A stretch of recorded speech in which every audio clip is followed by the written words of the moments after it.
Hello friends, welcome to JK சமையல். இந்த வீடியோல நாம காலிஃப்ளவர் குழம்பு எப்படி செய்யலாம்ன்றத பார்க்கலாம். அதற்கு என்னென்ன தேவையான பொருட்களையும் இப்போ பார்த்துடலாம். அதுக்கு நான் ஒரு முழு காலிஃப்ளவர் எடுத்துருக்கேன்.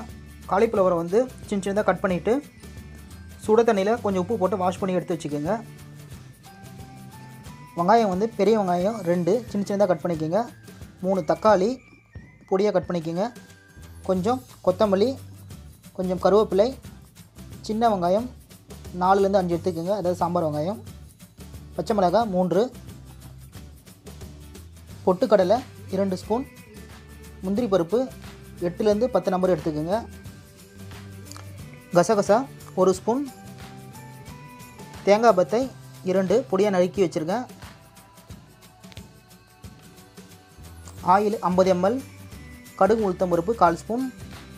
ஸ்பைசி ஐட்டத்தில் வந்து பிரிஞ்சி இலை பெரிய இலை 1, கிராம்பு 6லேருந்து 8 எடுத்துக்கோங்க, ஏலக்காய் 3, பட்டை ஒரு சின்ன துண்டு, நட்சத்திரப்பூ 1,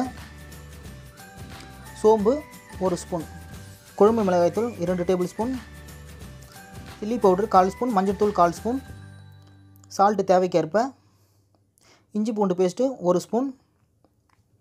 இந்த காலிஃப்ளவர் குழம்புக்கு வந்து நம்ம பட்டாணியும் சேர்த்துக்கலாம், இல்லைனா நம்ம மூக்கொலையும் சேர்த்துக்கலாம். நான் வந்து பட்டாணிக்கு பதிலாக மூக்கொலையை சேர்த்துக்கிறேன்.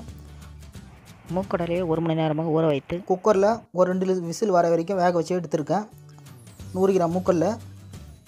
காய்கறின்னு பார்த்தீங்கன்னா நம்ம காலிஃப்ளவர் கூட உருளைக்கிழங்கும் சேர்த்துக்கலாம். நான் ஒரு உருளைக்கிழங்கை வந்து தோல் நீக்கி கட் பண்ணி வச்சுருக்கேன். இவ்வளோ தாங்க. இந்த பொருள்லாம் வச்சு நம்ம காலிஃப்ளவர் குழம்பு எப்படி செய்யலான்றதை பார்க்கலாம். இப்போ ஒரு மிக்ஸி ஜாரில் நம்ம எடுத்து வச்சுருக்க தேங்காய் பத்தை, அடுத்து முந்திரி பருப்பு, அடுத்தது பொட்டுக்கடலை, அடுத்தது கசகசா, சோம்பு. இப்போ இது எல்லாத்தையும் போட்டு நம்ம மிக்சியில் நல்லா அரைச்சி எடுத்துக்க போகிறோம். இப்போ ஒரு பேனில் நம்ம எடுத்து வச்சுருக்க ஆயில் சேர்த்துருங்க. ஆயில் கொஞ்சம் சூடாகட்டும். ஆயில் சூடான பிறகு நம்ம எடுத்து வச்சுருக்க கடுகு உளுத்த பருப்பு அதுவும் சேர்த்துருங்க. அடுத்தது இந்த ஸ்பைசி ஐட்டத்தெல்லாம் சேர்த்துடலாம். அடுத்தது வெங்காயத்தை போட்டுடலாம். அடுத்தது நம்ம எடுத்து வச்சுருக்க 3 பச்சை மிளகா, முழு பச்சை மிளகா வந்து நடுவில் மட்டும் கட் பண்ணி வச்சுருக்கோம். அந்த பச்சை மிளகா போட்டுட்டு ஒரு முறை நல்லா கலரி விட்டுருங்க. வெங்காயம் வதங்கட்டும். இப்போ வெங்காயம் கொஞ்சம் வதங்கின பிறகு கருவேப்பிலை சேர்த்துடலாம்.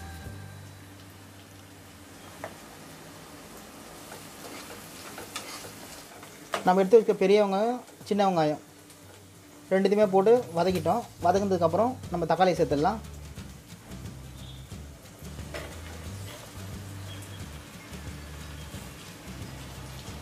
ஒரு ஸ்பூன் சால்ட்டு சேர்த்துக்குங்க. சால்ட்டு சேர்த்து கலரி விட்டுட்டு இந்த தக்காளி வதங்கிறதுக்காக நம்ம ஒரு 2 நிமிஷம் வரைக்கும் மூடி போட்டு வச்சிடலாம்.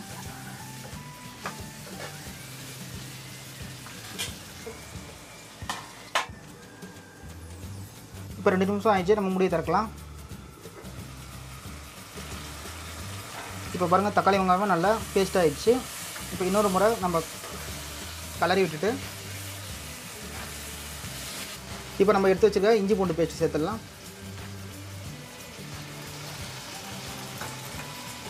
அடுத்தது நம்ம குழம்பு மிளகாய்த்தூள்,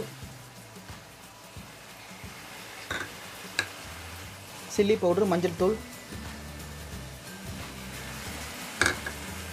இதெல்லாம் சேர்த்துட்டு இன்னொரு முறை கலரி விட்டுருங்க.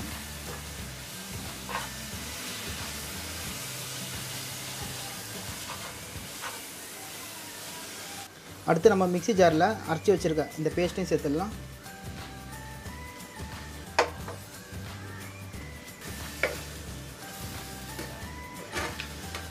பேஸ்ட்டையும் சேர்த்துட்டு இன்னொரு முறை நல்லா கலரி விட்டுருங்க.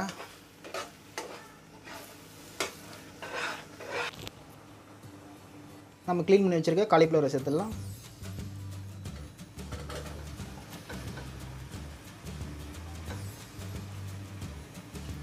அடுத்து நம்ம வேக வச்சு வச்சுருக்க மூக்கடலையும் சேர்த்துடலாம்.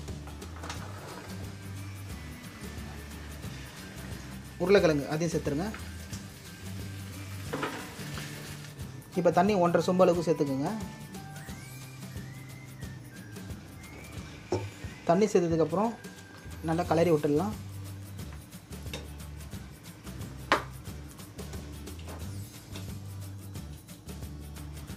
குழம்புல தண்ணிலாம் சேர்த்துட்டு நல்லா கலரி விட்டதுக்கப்புறம் இப்போ தேவையான அளவுக்கு நம்ம சால்ட்டு சேர்த்துக்கலாம்.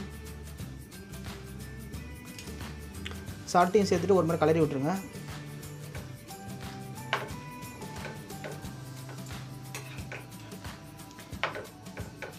இப்போ வந்து நம்ம போட்ட காய்கறி எல்லாம் வேகணும். அதுக்காக மூடி போட்டு ஒரு 1/4 மணி நேரம் வரைக்கும் குழம்பை வந்து கொதிக்க விடலாம்.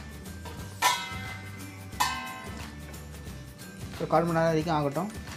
இப்போ 1/4 மணி நேரமாக குழம்பு நல்லா கொதிச்சிச்சு. இப்போ மூடி திறக்கலாம். பாருங்கள், குழம்பு நல்லா கொதிச்சிச்சு, நல்லா வாசனையாகவும் இருக்குது. இப்போ கடைசியாக நறுக்கி வச்ச கொத்தமல்லி இலையை சேர்த்துடலாம்.